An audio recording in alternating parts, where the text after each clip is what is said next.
വൈദ്യുതി ചാർജ് ഉൾപ്പെടെ സകല ചാർജുകളും നികുതികളും വർദ്ധിപ്പിച്ചും നാടിനെ ഭരിച്ചു മുടിക്കുന്ന പിണറായി സർക്കാർ കേവലം കൊള്ളസംഘമായി അധപ്പതിച്ചുവെന്ന് മുസ്ലിം ലീഗ് ജില്ലാ general secretary P Abdul Hameed MLA പറഞ്ഞു.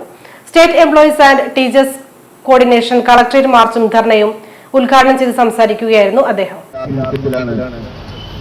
കളക്ടറേറ്റിന് മുമ്പിൽ ജീവനക്കാരുടെ മർമ്മപ്രധാനമായ ആവശ്യങ്ങളുമായി നിങ്ങൾ സമരത്തിന് വന്നിരിക്കുന്നത്. ഈ കളക്ടറേറ്റിന്റെ മുമ്പിൽ തന്നെ ഇതിൽപ്പെട്ട ഓരോ സംഘടനകളും പലപ്പോഴായി ഈ ആവശ്യങ്ങൾ ഉന്നയിച്ചുകൊണ്ട് നിരന്തരമായ സമരങ്ങളും പ്രക്ഷോഭങ്ങളും നിങ്ങൾ സംഘടിപ്പിച്ചിട്ടുണ്ട്. State co chairman NP Muhammad Ali അധ്യക്ഷനായിരുന്നു. ബിർള MLA മുഖ്യ പ്രഭാഷണം നടത്തി. ഇടത് സർക്കാരിന് ദിശാബോധം നഷ്ടപ്പെട്ടുവെന്നും ജനവികാരം സർക്കാരിന് എതിരാണെന്ന വസ്തുത തെരഞ്ഞെടുപ്പുകളുടെ ജനങ്ങൾ അടിവരയിട്ടെന്നും അദ്ദേഹം ചൂണ്ടിക്കാട്ടി.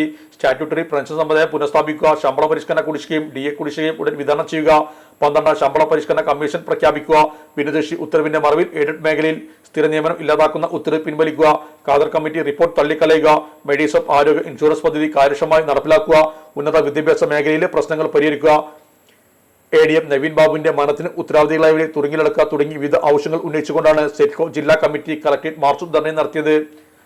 KSU സംസ്ഥാന പ്രസിഡന്റ് KM അബ്ദുള്ള, SCU സംസ്ഥാന general secretary Amir Kodur, KATF സംസ്ഥാന പ്രസിഡന്റ് TP അബ്ദുള്ള, സംസ്ഥാന സെക്രട്ടറി ഷാഹുൽ അമീദ്, KCMSA സംസ്ഥാന vice president Kanyan Muhammad Ali, CKCT സംസ്ഥാന സെക്രട്ടറി ജാഫർ ഓടക്കൽ, സംസ്ഥാന ഭാരവാഹികളായ മജീദ് കാരങ്ങൽ, K ഫസൽ ഹക്ക്, PK Shaheed, TP Abdul Saleem, BP Sameer, MP Fasal, Hameed കുന്നമ്പൽ, C Lakshmanan, Shabeer Ali Kodangad തുടങ്ങിയവരും സംബന്ധിച്ചു. Sahara golden diamonds, Kottappadi, Malappuram. Phone 9744 912 916.